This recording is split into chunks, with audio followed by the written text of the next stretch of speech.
Welcome to Ahead of the Curve podcast. Today, I have with me a person who has the distinction of being involved in academia as well as policymaking apparatuses of great repute. He brings with him a great deal of experience, ranging from being a research scholar affiliated with the IRES at the Chapman University, being involved with the IMF and the UNCTAD as a research assistant and consultant, respectively, and being a postdoctoral fellow at Princeton University. He's currently a professor of economics at Kriya University and is engaged in a very important niche of land distribution conflicts in India. Welcome to Head of the Curve podcast, Dr. Rohan Gudibande. Thanks a lot for inviting me, Yes. Ashish. So we first start with your work, sir. So how did you first, chance upon economics, and how did that lead you to, being involved with these various sort of apparatuses and with these institutions of great repute? Right. No, my entire interest in economics began because I grew up across the country. Okay. I grew up across 10 states. So moving around different parts of India, I really started to appreciate how people use different strategies to tackle the problems. So, for example, say you're not getting water. Yes. In one part of India, the strategy would be to go and complain to the government official. But in another part of India, the strategy would be to dig up wells and care for yourself.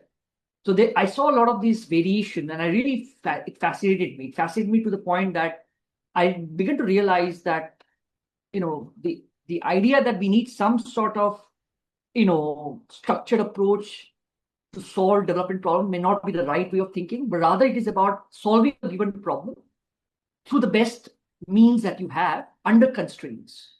And then once I sort of formulated that sort of observations to my upbringing, and these were small towns. So I was in small towns like Aurangabad, Nasik, to very large metropolitan cities like Bombay, Delhi. And okay. I was also in some villages. So I've seen that broad spectrum. And that's how I began to see economics as something very close to problem solving in social sciences, something that gives you the tools to think about problems and to engage with. All around us in that sense. Yeah.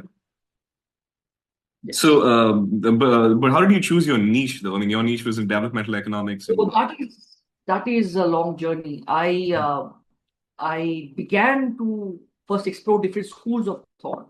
Okay. So I got a full scholarship after my undergraduate in India to go to University of London. So I got a HSBC scholarship. But I chose SOAS. It's a school of Oriental African Studies, which is extremely heterodox, very different from this. And the idea was to understand that entire school before I take a call. How do I think about economics? Because in those days, this was 2008, 2009. In those days, heterodox thinking was very prominent in India. Okay. Yeah. I mean, generally, because as compared to today. In my undergraduate at Loyola, a lot of the professors were more influenced by heterodox, let's say, ideas than the more mainstream. So maybe except for a few universities like Delhi University or Calcutta University, most country, even today, I would say, quite a large part of the country is influenced by heterodox ideas. But in those days, it was really very popular. So I was very curious. So I went there and I had the opportunity to work with Professor Mushtaq Khan, who was my supervisor, and he was one of the big names in the field of new institutional economics. So sort of looking at institutional economics and how it plays a fundamental role in governing actions at a larger household level, so supra household level, right? So how do you govern different agents in the society without leading to conflict, right? So, and this was a slight offshoot from the mainstream institutional economics, where the distinction was made between both organizations and rule making. So generally, so basically, in traditional institutional economics, institutions are defined as rules that govern, and any sort of body that make rules that govern actions Yes. Is an institution in a very rough sense. And this is a very Northian approach, right? Douglas North, style of defining what is institution. But I think there was a sort of a under appreciation of organizations. Yes. So if you think about it, rules are not independent of the organizations that carry it, and they're sort of endogenized, right? Yes. So Khan was one of the first people to bring that distinction and say, look, you've got to separate out the organization. And by the way, he was just following the work of Douglas North himself. Because North had talked about organizations being different from institutions. Yes. And, but it was not really, let's say, pushed in a very concrete manner.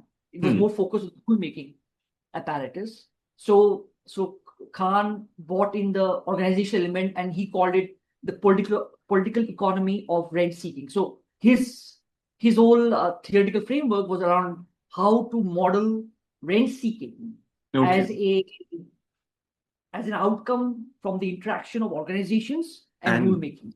Okay. Wow. And this is the interaction of organizations rule-making under what he calls second best conditions, not the perfect conditions. Okay. So you have a lot of gray areas, right?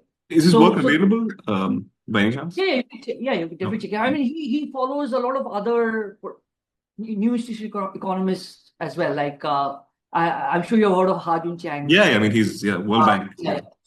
So they come in that tradition, right? The idea is to combine history with economic theory and data, right? So and sort of combining these three things together, because once you understand the organizations that are as important for an outcome to be achieved or not, then just measuring rule making by a variable is a very, very, let's say, very narrow reduction of the entire process, right? So he was one of them, and then actually he collaborated with Douglas North himself, and his work now actually is very mainstream, because now there's a whole economic history that has developed as a discipline or a sub-discipline in economics in the mainstream in a big way.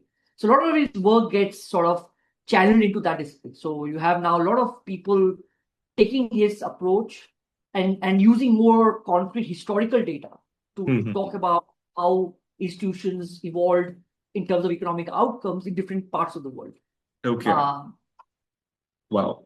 So that was my training. But so I really enjoyed working with him. But then I also wanted to then do a mainstream training. In the sense that I felt that it's very important to know the tools before I decide what I want to do. And I went to Geneva on a full scholarship again to do my second master's. And there I had the opportunity to work with the UN as first an intern at the Indian mission in Geneva. Yes. So the Government Mission of India to the UN, they hired the first ever intern in Geneva. It was me. Amazing. Wow. Okay. It was great opportunity. So I was part of these meetings carried by the Indian government in places like World Intellectual Property Organization, UNCTAD, and all these places. I had this first-hand idea of how negotiations occur on very economic subjects like intellectual property. And that experience then cemented in me the fact that organizations and individuals matter, right? Yes. So, for example, you would see these green room talks in the UN system, where, for example, say you're negotiating on a treaty that has to geographic indicators of property rights. Yes. But the real negotiation not happening in the main conference hall. It's happening by a group of countries in a backdoor room, which they call the green room. And they are striking deals, right? So you have something called the C group. I remember this was a C group that was basically representing the West. Okay. Largely US and mostly it was led by Switzerland. And then you had the group led by China.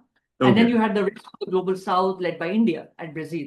So you would have these 3-4 countries who would sit in these backdoor negotiations to hammer out the key disagreements. And then the entire meeting would just be a public relation. So the idea is that, you want to then get everybody on board and have that process stuff. But the real action was in these green rooms. Wow. So that was my first real world application of game theory. So if you think about it, right? So essentially you have actors trying to figure out the best outcome by understanding each other's, let's say, best moves. Yes. And that was very interesting. And so then I realized that there's a lot of value in the training that I was getting. And I could then start connecting what I was learning in Geneva. And I was taught by Richard Baldwin, who was one of the top in training. Yes. My supervisor was Jean-Louis Arcand, the very famous Canadian economist. So they were the ones who were training me. And then I had Mark Flandreau, a very famous economic historian. He's right now at University of Pennsylvania. So really big names that were teaching me, the mainstream way of thinking, which is basically tools. So game theory, mathematical modeling, economic analysis, statistical analysis. And my experience in the UN as an intern first, and then as another internship at the ILO. I was an intern at the International Labour Organization, and then I also had the chance to work as a consultant for UNCTAD. Yes. All these three experiences really helped me to understand that policy making is not a simple, straightforward, good-hearted talk. It is a lot of strategy, a lot of tactics, a lot of applications of the stuff I was learning. So that really fascinated me. But at that point, I was not sure about research or academia. I was still trying to figure out what I want to do with my training. But then what happened was I spoke to somebody in the UN who said, look, if you want to work in the international system, having a PhD helps. It was a simple statement of fact that they gave. And I told, if that's the case, let me do a PhD, right? And that's how I entered the PhD. So my whole motivation for entering PhD was simply to get a PhD so that I can work in the international system. Policy, analyst and stuff. When I entered my PhD program, then I really had this exposure to very high-level doctoral coursework. So now, for example, let's say you're talking about demand and supply. Or you're actually now understanding the fundamental theorems that allow you to derive those curves that you take for granted as an undergraduate, right? So all that training really then made me really more appreciate economics a lot more. And then I realized when it came to policy making in the international system, the real power lays with the countries, not with the bureaucratic apparatus. So it is the countries that drive the real change in the international system. For example, US would have a disproportionate say on matters related to, let's say, aid in different parts of the world because they were the biggest contributors of money to the UN system, right? So they had then I realized that even if I did enter the international system, I would just be a cog in a wheel in terms of enacting a change, because the real power was, or the power dynamics was between countries. And this goes back to my experience as an intern in the Indian mission, where I saw this backroom negotiation between countries, right? So then I realized it's better for me to think about this problem independently, because if I were to become bureaucrat, I might not have that opportunity to really change something. They have an impact either in terms of ideas or real implementation. To see things for what they are, in a sense. Exactly. So I wanted to have the freedom, and the best way to do that is to be an academic, right? To think about problems in a very sense, and that's when I decided that I'll pursue. But at that point, as I said, I was still not sure. But I had a very interesting interaction with a political scientist, because in Geneva we had a system where we could do a doctoral minor. So, for example, my coursework in economics in my PhD, but I could also take additional coursework from a other discipline that I felt was interesting. And you could choose anything: sociology, anthropology. So I chose political science, and I was very interested. I enrolled in a course on conflict. And since most of the policy making in the international system is about conflict resolution, right? It's or dispute resolution, right? So I really started to enjoy the applications of game theory in that sense. And then I started understanding there's a whole literature in political science on the micro foundations of conflict.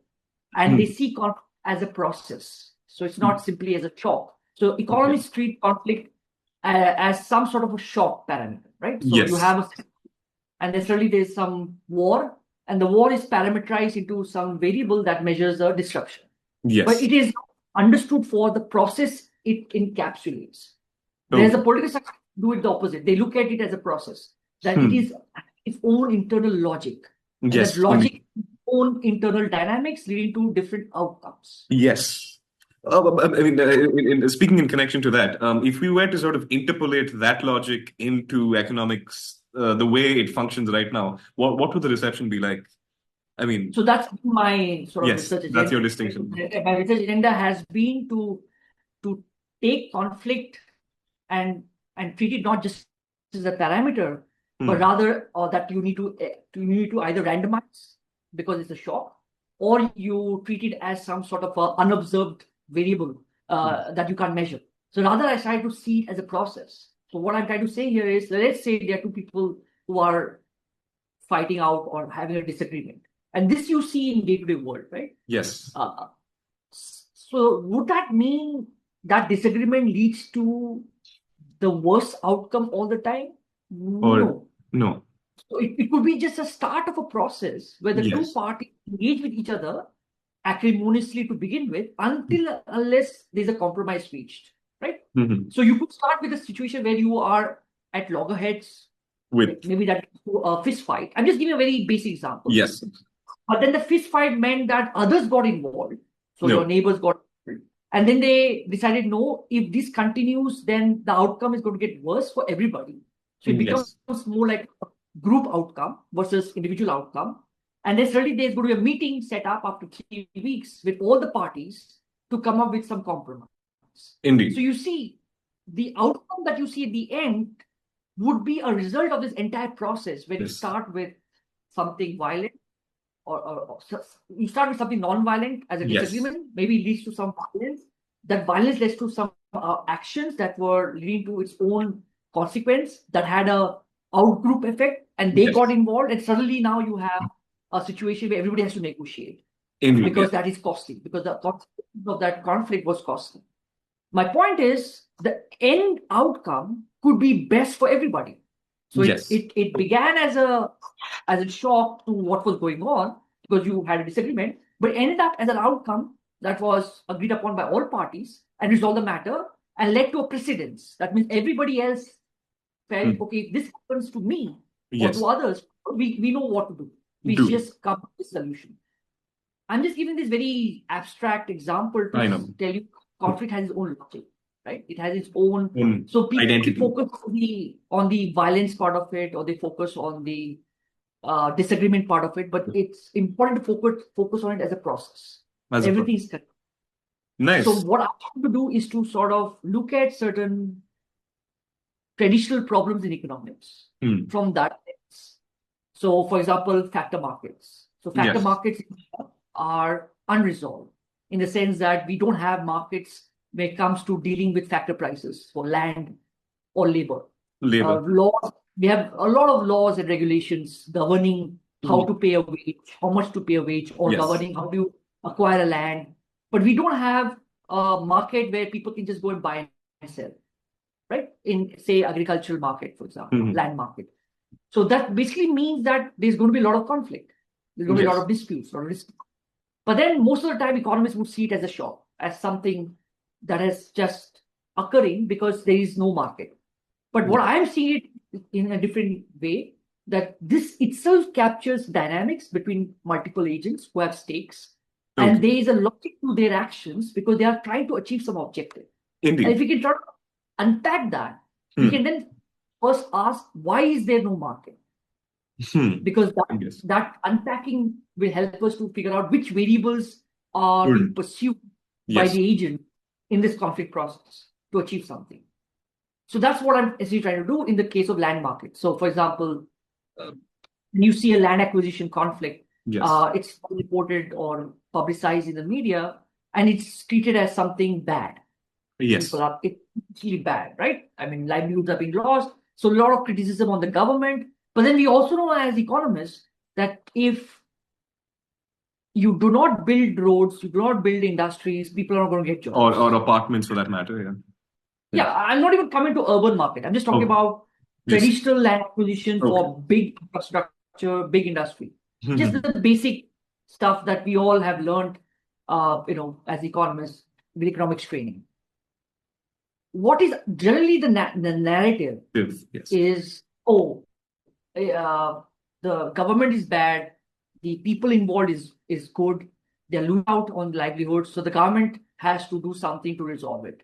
But if you think about this entire narrative, I've heard this for 20, 25 years, right? Yes. Have we really got rid of land acquisition conflicts? No. Have we got rid of protests whenever a new project is announced? Have we got rid of the fact that most projects in India are delayed for years, poorly implemented, a lot of rent seeking that happens around it? When I say rent seeking, I mean corruption. So these outcomes have remained the same by and large in the country. Yes. So what I'm trying to do is to build data sets that allow using conflicts as a source of information to unpack the way people are engaging on these problems. Yes. Focus on land markets. So the first sort of question I have asked is, how do households respond when they are engaging in land acquisition conflict? Because nobody has really thought about what are the households thinking about. Because you are assuming that it's bad for them because they're protesting. But put it in a strategic choice to engage in such a protest, simply because you know that if I get a good deal, in what I value the land to be, it's a great win for me. And you also know that governments find land to be sensitive, politically speaking. Yes. So one of our papers find that land acquisition conflicts increase consumption of households conditional on them engaging in such a conflict, which is completely counterintuitive. And this is still a work in progress. Yes. It is essentially like a lottery. So think about it, right? If a government is acquiring land in your area for a big project, then the value of that land is going to increase. The value of that entire area is going to increase, even if there's no market. So forget about market for a second. Okay. Just subjective valuation of the people living in that area will shoot up. Yes. Just because there's a big infrastructure project or industrial project next to it. Yeah. Now, conditional on your own reasoning as a household, you will either decide to ask for more because there is no market price. So let's say there's no real market price because there's a missing market or an incomplete market. So you can then go and ask for any price because you know that if the government doesn't take 80% of the area, they can't build the road because they need 2,000. So for that, they need to convince 80 to 90% of the farmers, households in that area. Yes. Sorry, sir. Yeah. No, if you have a question. No. So in relation to this, but I think the existence and the non-existence of a market, but information operates in both these respective spheres, right? Information being passed from one agent to the other. It is simply about which one has least friction. Okay. So in a market, why economists like a market? It's because you don't have any intervention. So when we start any basic economics course, we talk about perfect competition. There's nothing called perfect competition. But we assume that if there was an ideal world, then we should have absolute free flow of information on all sides. Yes. And then the outcome that you get in terms of price and quantity being produced is the best outcome. Yes. That's the sort of idea. The same idea is in most markets, right? Yes. If you have free flow information, zero friction, you're going to have the right price, right quantity. Yes. In the case of land markets, you don't have that because there are a lot of regulations, there are a lot of, let's say, rules that don't allow you to easily buy and sell land. You have to take permissions of government officials, especially I'm talking about agricultural land. So I'm talking about rural land. So which is why you have policies like LAR, the Land Acquisition Rehabilitation Act of 2013, right? Yes. Which came up to somehow govern the process of acquiring such land, acquiring land of large scale in India where you don't have such markets. So just one small